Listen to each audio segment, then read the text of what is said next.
Efterslægten er rammen om uddannelse for 1.400 kursister, og de er i aldersgruppen fra 17 til 70. De fleste de ligger dog i intervallet mellem 18 og 25 år. Men det betyder, at der er en meget stor bredde og en meget stor forskellighed i vores kursistgruppe, og det er en fantastisk stor gevinst i undervisningen. Det giver dynamik, og det er personligt udviklende. Man får nuanceret sit livssyn ved at være sammen med så mange forskellige mennesker, og så får man udviklet sin evne til at samarbejde. Nogle har et enkelt fag, de kommer og tager, og andre er fuldtidskursister. Dels har vi et tilbud om, at de kan tage uddannelsen i nogle pakker af fag, som retter sig mod bestemte professioner. For eksempel har vi vores seminariepakke, vi har vores politipakke, og det er også fuldtidskursister, der går der. Og så er der andre, som tager en eksamen i deres eget tempo, 1, 2, 3 fag ad gangen, for til sidst at samle sammen til en fuld HF-eksamen. Vi har hele 9 studievejledere, og det er jo dem, der visiterer kursisterne til de rigtige uddannelsesretninger, som vi har. Jeg startede faktisk med at undersøge flere HF'er inden, og så fik jeg at vide, at der skulle jeg regne med, at det var meget unge elever. Og jeg var 23, da jeg startede. Så jeg ville gerne have, sådan, at der også var nogen sådan lidt på min alder, som jeg kunne spare med. Man har rigtig god mulighed for at få indflydelse og kende alle, og også på tværs af klasser. Det er jo en HF, det er en masse mennesker med en masse kreativitet, som åbner døre for en, ikke også? Man møder mennesker på sit eget niveau, hvor jeg har de her idéer her, og så kan man lave noget med det efterfølgende, altså uden for skolen, ikke også? Når jeg er færdig med min HF, så kan jeg starte på en videregående uddannelse og med en last, som egentlig har givet mig den her, at skole er fedt. Ja.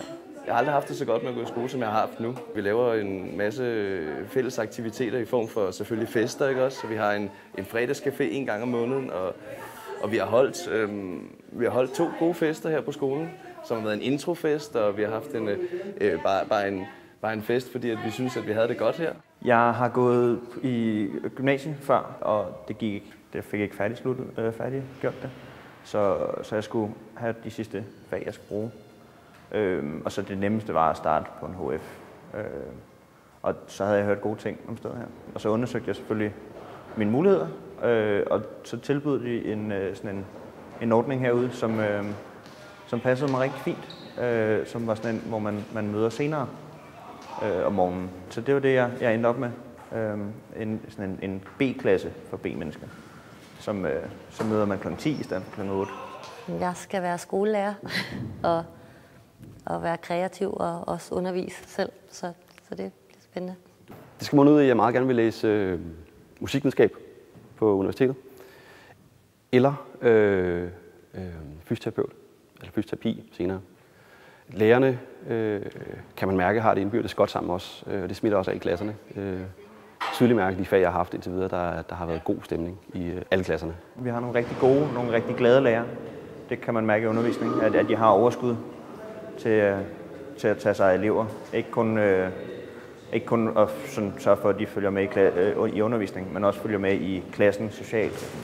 Lærerne ser eleverne i øjnene og møder os på stadie, hvor vi er, og føler os individuelt. Ledelsen sætter de rigtige forudsætninger, og så har lærerne lyst til at give den lidt ekstra.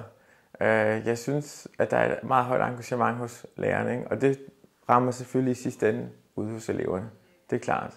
Men på den anden side, så synes jeg også, at lærerne de får meget den anden vej fra eleverne. Altså, vi har jo en elevgruppe på Efterslægten, som kommer med så forskellige kulturelle og baggrunde og religiøse baggrunde også.